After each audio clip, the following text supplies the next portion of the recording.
Hi, friends. Welcome back to our What If Wednesday workshop. I'm your host, Heather Zink. This week, we're tackling a great big question that might be a little bit small, too.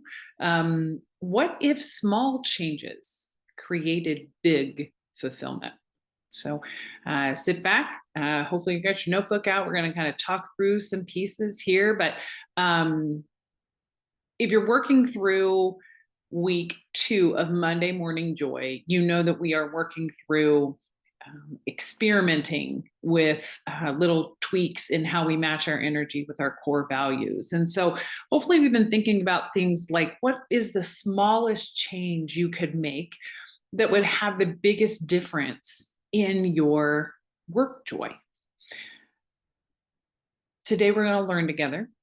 I'm going to share some little wins. I'm going to talk about some stumbling blocks and some of my, what I might refer to as holy crap, that worked moments. So, making transformation, we have actually been sold a lie. We've been told that real change requires a massive overhaul. If it's not hard, it doesn't count. Or small steps are really cute, but they're not serious. That transformation means I have to burn everything down. So we wait for the right time, wait for the right opportunity, wait for the perfect conditions. We wait for some courage to make a dramatic change. Meanwhile, all just stuck. We stay stuck right in the same spot that we're in. So let me tell you a secret. Big fulfillment doesn't come from big changes. It comes from those small strategic shifts that compound over time.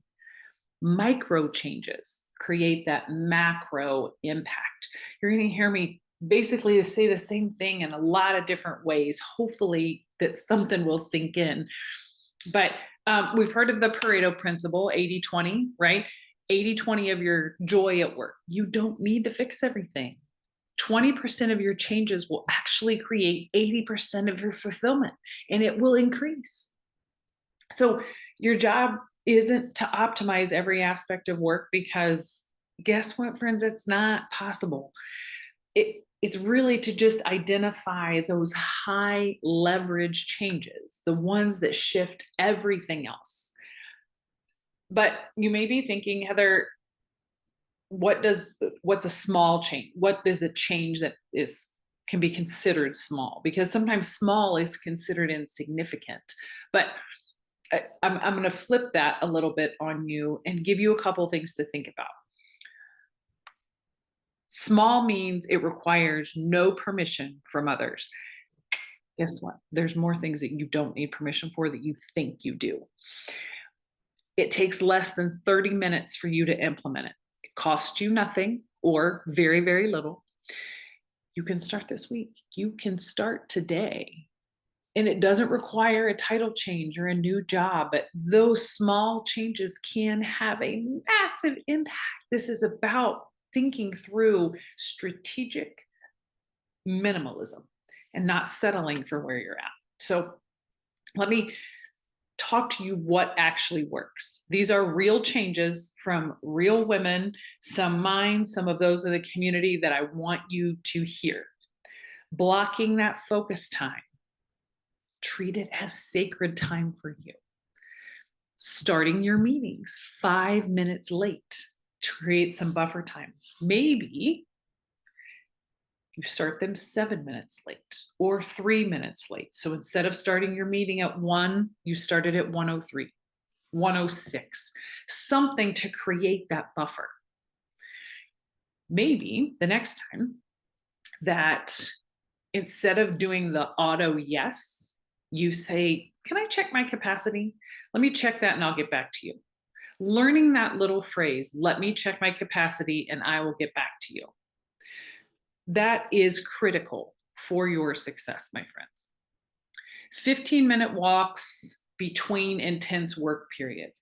I recently attended a neuroscience lecture that just blew my mind. And it was actually called hyper efficient, but it's not hyper efficient in the way that you think of hyper efficient, getting tons of things done. It's how you can get your brain into a hyper efficient mode of how you use the energy and the gears inside your brain. I'm going to write more about that and share in the community soon, but walking and how your attention diverts while you're walking and the ideas can flow in and out and you don't get stuck, and it just has to do with your eyes looking at different things, your legs moving on autopilot, but that little bit of walking can truly help you. My favorite, and the one that I feel like is the hardest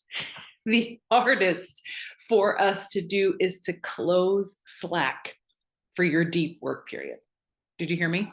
Close Slack, close Teams, whatever it is you need to do, and get into deep work. Someone will wait for your response.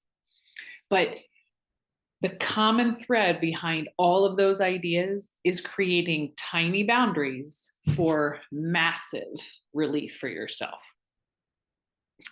There are some obstacles that I want to address because these are things that folks come up with all the time, myself included. So 5 reasons why your little experiments are not working. You pick too many things at once. Hello, my name is Heather Zink. I'm a recovering perfectionist. I'm an Enneagram 1. I want to be learning all the time. And so I think I need to be doing all the things at once.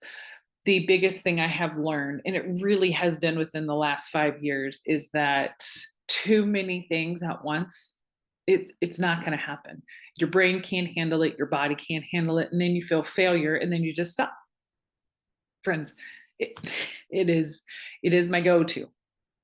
So, next, from the recovering perfectionist, obstacle number 2, if you will, you're waiting for those perfect conditions. Let me invite you to write down the words, just start. Just start. You don't need permission from anyone. If you need it, say, well, Heather said I could. There are no perfect conditions. Just start. Couple other reasons why your experiments might be failing is that you're not giving it enough time. I mean, I think a minimum 2 weeks. We hear about behavior changes that really stick somewhere between 3 and 4 weeks, depending upon the research is. Personally, I think that our attention span has decreased. And we have seen that from medical professionals sharing that with us. But look at something for about 2 weeks, 14 days, something. Try to stick to it, give it some time.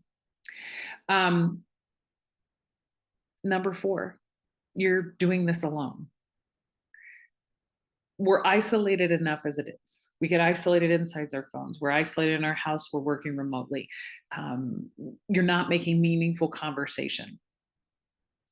Finding an accountability partner, using the folks inside the community, will help you tremendously.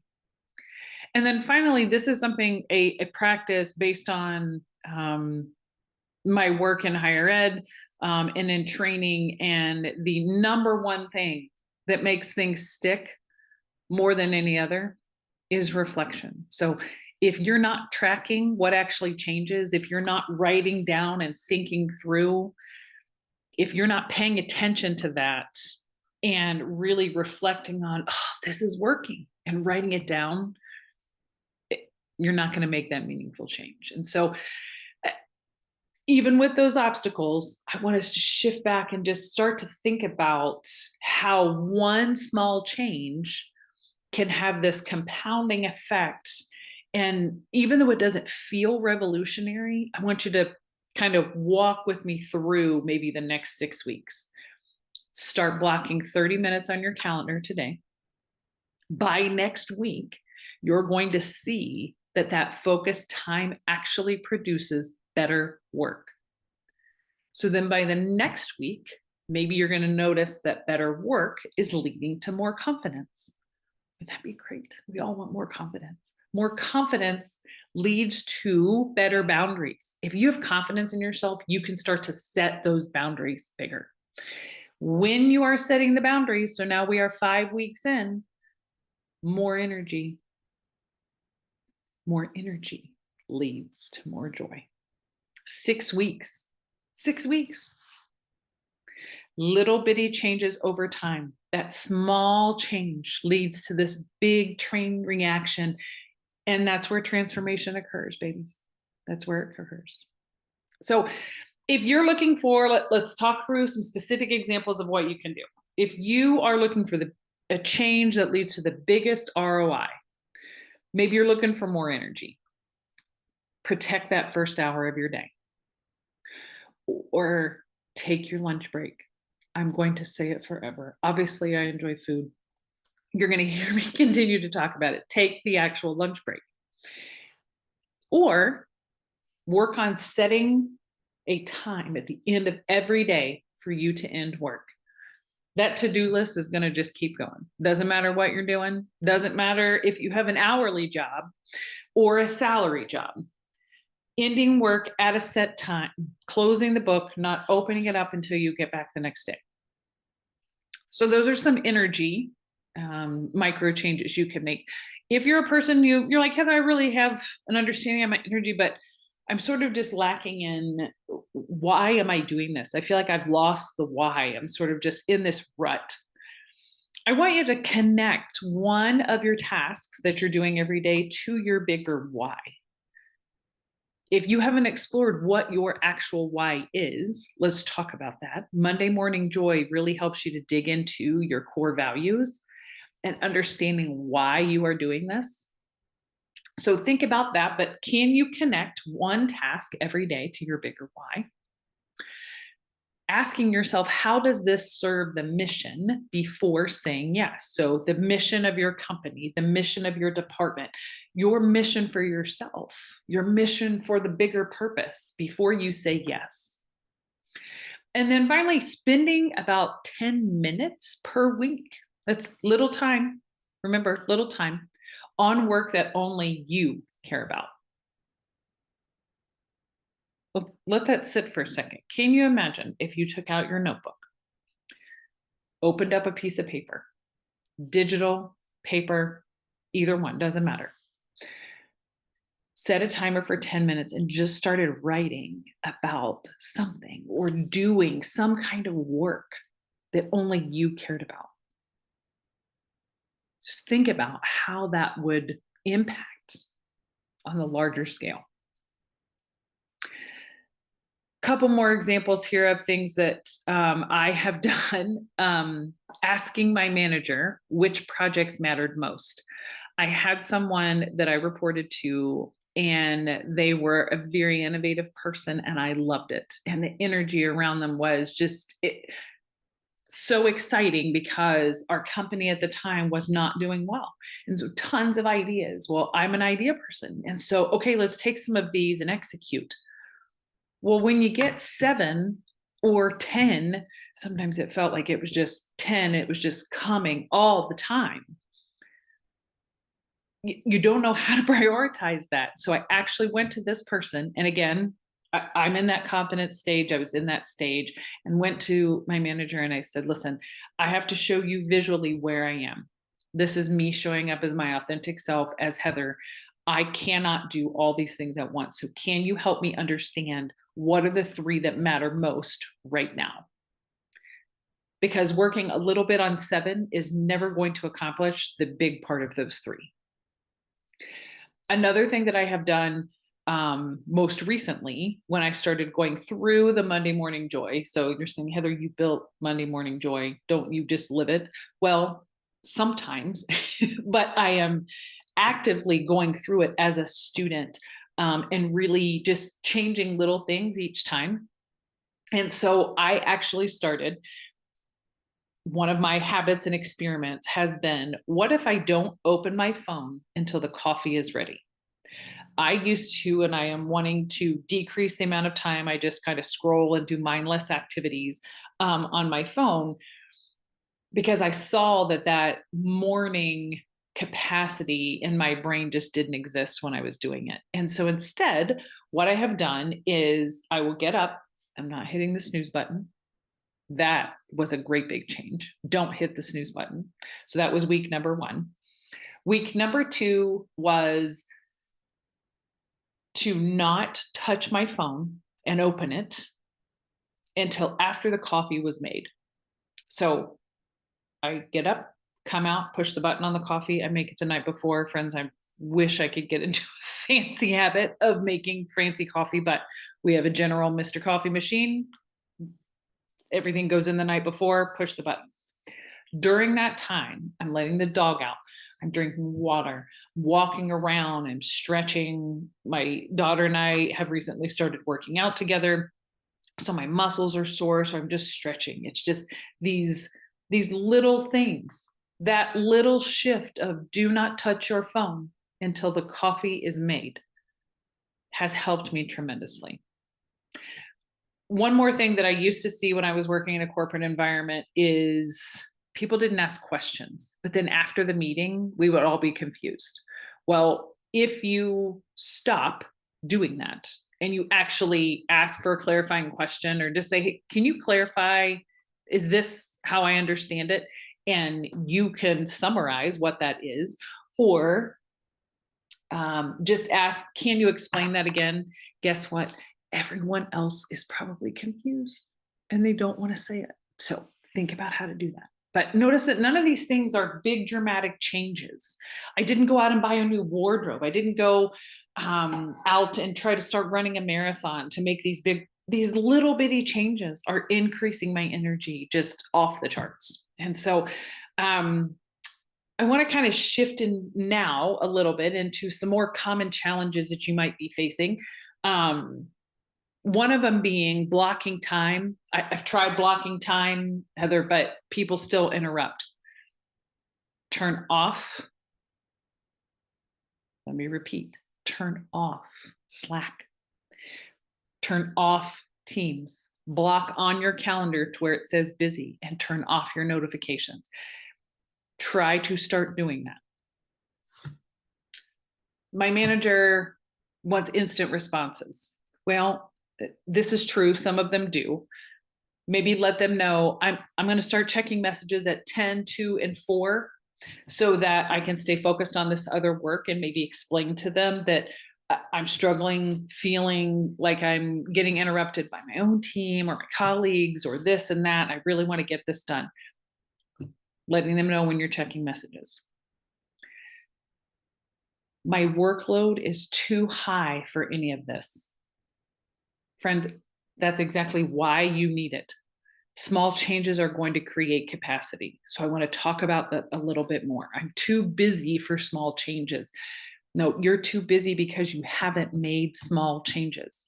Every boundary that you set eliminates the amount of time that you were wasting over here.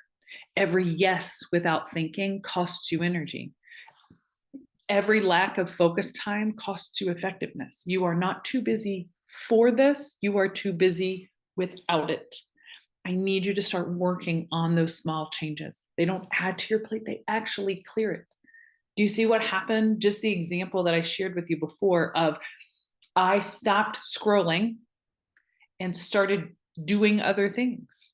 I started drinking water, started going outside, started working out in the morning. That little bit, it frees your brain up to do other things. And so I want you to figure out how to make this stick. And so how we do that is one at a time.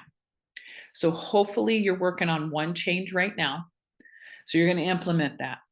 Next week, start tracking what has shifted. Have you noticed a change in your mood? Have you noticed a change in how much output that you have? Then next week, you're going to adjust what based on what you're noticing. And then that final week, I hope that you see that it's working and you're going to start to protect that fiercely. Then guess what? You're going to add the next small change because we stack changes slowly, not all at once, one at a time. That sustainable transformation is built in layers. It's over time. Nothing happens today. And so let's come back together. Let's think about this. What have we learned?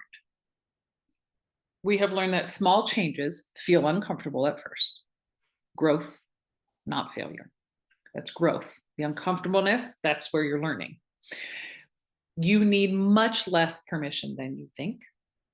What works for me may not work for you. What works for your colleague may not work for you. That's okay. You don't have to do this alone. The community really helps things stick. But the most important thing we have learned is that imperfect action beats perfect planning. Perfection is the thief of joy. Perfection, the thief of joy. So keep experimenting, keep sharing in the community, commit to one thing this week. Heather, you've mentioned a bunch of things this week. Okay, so let's do one thing. Just try your change from what we've talked about today. Or stick with the same experiment you've been doing. You don't have to change it. You've been experimenting. You're going through Monday Morning Joy. This is week 3 is about experimenting. Maybe you're just going to share something in the community about it. Share what worked, what didn't. Maybe you can help someone else in their challenge, and that feels less intimidating. Let me help someone else. Maybe you're somebody who goes off of metrics. You need check marks. We all needed gold stars in elementary school. So maybe your metric is your energy. Maybe it's your focus. Maybe it's how much joy you have. But picking one of these actions, do it consistently, and then tell us what actually happens. The power of community is unmatched. Doing this together, sharing with others, even if they're strangers, send me a chat message. If you're not ready to post in the community, send me a chat message, send me an email. I am happy to be the person that helps break you through to that community. Happy to introduce others to you. They're there for you in the community, but sharing your breakthrough moments will really help others as well. My closing thoughts are this: you do not need permission to experiment. You do not need permission to experiment. You need one small change. You need 2 weeks of consistency, that community around you in Olive Groves to support it, and really just some curiosity about what's shifting. That's all. Stop waiting for the perfect moment. Stop comparing yourself to the others. Just start. Smallest possible change. Your joy is created in those little micro moments. And so before you go, make sure that you've got a piece of paper out. Write it down. Tell someone. Start tomorrow. Share the progress in the community. That is your action for today. I'm looking forward to sharing with you more in the community. Looking forward to sharing with you this week's Humans First post in the community. Remember, my friends, that small changes lead to big impact. I am 1000% certain that you've got this. We'll talk soon.